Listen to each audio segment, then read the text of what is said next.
സംസ്ഥാനത്തിന്റെ ട്രഷറിയിൽ എത്ര പണമില്ലെങ്കിലും അറ്റകുറ്റപ്പണികൾക്കും മറ്റുള്ള കാര്യങ്ങൾക്കുമൊക്കെ അനുവദിക്കാൻ പണത്തിന് യാതൊരു ബുദ്ധിമുട്ടുമില്ല.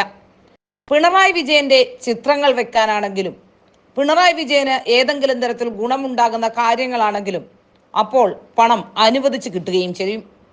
ഇപ്പോൾ മനസ്സിലാക്കാൻ സാധിക്കുന്നത് സെക്രട്ടേറിയറ്റ് ശുചീകരിക്കാൻ 8.92 ലക്ഷം രൂപ ചെലവാക്കുന്നു എന്നാണ്. പ്ലാസ്റ്റിക് ചാക്ക് വാങ്ങിയത് തന്നെ 85,000 രൂപയ്ക്കാണ്. സെക്രട്ടേറിയറ്റ് ശുദ്ധീകരിക്കാൻ 8.92 ലക്ഷം രൂപ അനുവദിച്ച് പൊതുഭരണ വകുപ്പ്. ഈ മാസം 4, 5, 7 തീയതികളിൽ പൊതുഭരണ വകുപ്പ് ഇറക്കിയ ഉത്തരവ് പ്രകാരം 8.92 ലക്ഷം രൂപ സെക്രട്ടേറിയറ്റിലെ ശുചീകരണത്തിന് ചെലവായി കഴിഞ്ഞു. 2 ലൈഫ് മിഷൻ വീട് നിർമ്മിക്കുന്നതിനേക്കാൾ കൂടുതൽ തുകയാണ് ശുചീകരണത്തിന് ചെലവാകുന്നത്.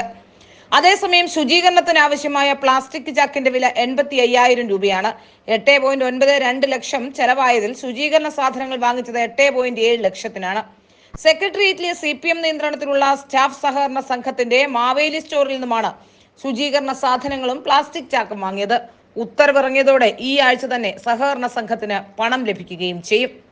ഏതായാലും ഇതിൽ നിന്നൊക്കെ വ്യക്തമാകുന്നത് അറ്റകുറ്റപ്പണികൾക്ക് പണം നൽകാനും ശുചീകരണത്തിന് പണം നൽകാനുമൊന്നും സർക്കാരിന് ഒരു കുഴപ്പവുമില്ല എന്നാണ്. ആരാണ് ഇതിന് ഇടനിലക്കാരായി പ്രവർത്തിക്കുന്നത്?